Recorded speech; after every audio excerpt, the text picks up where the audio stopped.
Ooh. Yeah. Whoa, whoa, whoa, whoa. Whoa, whoa, what was that? I saw Did you hear that? It just ran all the way across the back of the room. I saw it. I got cold chills. Did Yeah. you see it? Did you hear Yes, it? I saw it. I saw it. Whatever it was just ran across the back of the room.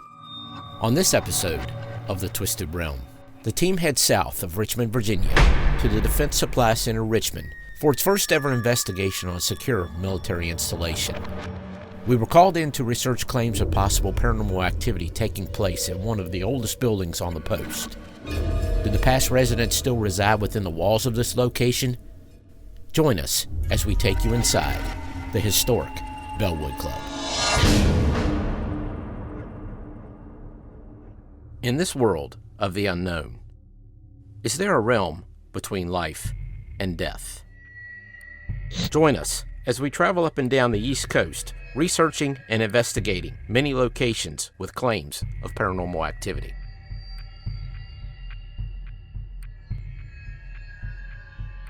Gotta get closer than that. Oh my Lord. What the? We are believers. Glad to see you. Good job. Yay! Thank you. Yes, sir. All right. Hey, Lyle. Come back down and look at that stuff on the bench there. If you actually touch them, they'll light up for us.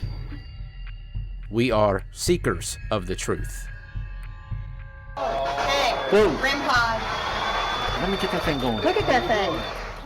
We are the Twisted Paranormal Society. And this is the Twisted Realm. Our location of interest, the Historic Bellwood Club, still carries the name of its former owners, James and Helen Bellwood. James was very well known for his agricultural abilities and for his prized elk herd, which he established in the early 1900s. In 1942, the property was purchased by the Department of the Army and served as Richmond Quartermaster Depot until its absorption into the Defense Logistics Agency in 1962. To find out more on the history of the property, we will now meet up with a representative from the Post Public Affairs Office. I'm Army Sergeant Saul Rosa with Defense Logistics Agency Aviation at Defense Supply Center, Richmond. This installation occupies one of the oldest inhabited parcels of land in the United States. Native American artifacts found during excavation for the building of this Child Development Center date back to between 1200 to 3500 BC, which point to the use of this land as a trade site. It remains a supply site today.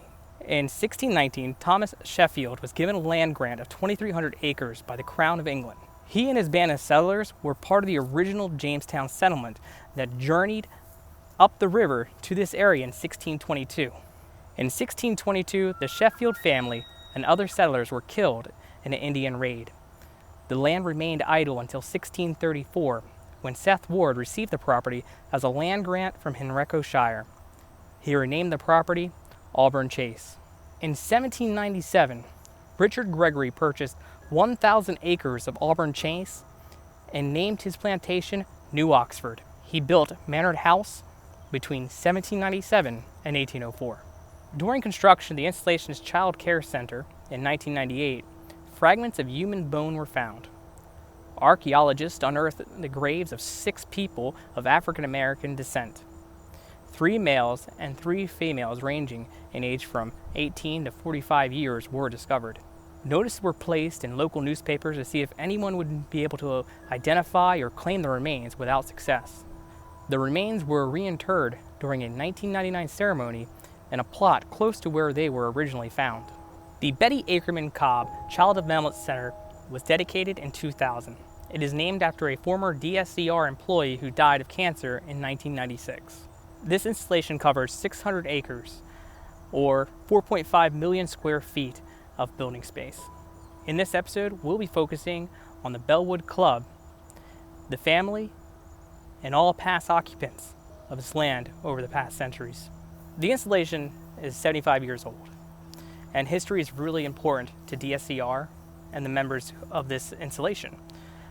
And so what we wanted to do was we wanted to reach out to the community and tell our story and tell our history in a way that'll reach everyone. After talking about this with my coworkers, I was listening to an audio recording someone told me, and I overheard a ghost story. That prompted me to start asking other people on site, and we started discovering that there were multiple occurrences of the paranormal on this installation. So we figured, what better way of telling our story than to let the people of the past tell it.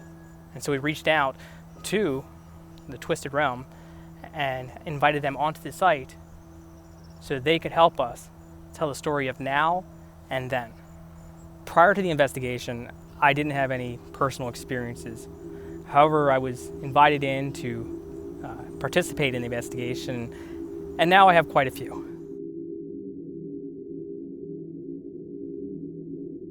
The one thing I found so fascinating about the property here was you could hear like that in the background. James Bellwood, who was a native of Canada, he wanted to bring some of that wildlife here to Richmond, Virginia. What he did is he actually went to Yellowstone Park and bought a pair of wapiti elk, if I said that right, and he brought them here. And behind us, if you can pan back over this way just a little bit behind me here, you'll see that herd. James Bellwood, who died in 1924, he basically, I guess, as part of the real estate deal, his son, when he took over the farm, actually sold it to the military property, but one of the stipulations was that this herd of elk remain here on the property. So, being from Virginia and not from out west, where this comes from, this just fascinates me to see this herd here, how they have survived over the many years and continue to multiply and have such a rich bloodline from all the way back to 1914. It was probably about 7:30, 8 o'clock at night. Came over real quick to pick up the piece of equipment. So as I was coming into the kitchen from the back, I cut on the lights, and I seen the piece of equipment I was looking for. So as soon as I got into pretty much the open main area of the kitchen, I just felt like it was a presence. Something was looking at me when I was doing what I was trying to do, picking up the equipment. And, a couple minutes went by. I was like, I just don't feel right in here. My hair started standing up on my arm. So I was like, well, let me get my stuff and, let me get out of Dodge, found out what it was. But I didn't really know what it was. I just didn't feel right, because it's like, when you're in a presence, when you're in a room and somebody in there with you, you can feel somebody looking at you. And it's like, it really freaked me out, because it felt like, I'm the only one in here at 8 o'clock at night, nobody's on post, and I'm in this building. It feels like something is watching me. It always feels like something is watching me when I'm in this building. I had given the keys to the O Club to the maintenance guys so they could come over here and do some work. All right, and I did that early in the morning. I was leaving, it was 2:30, and if I let the officers club be open, I wanted to make sure it was locked.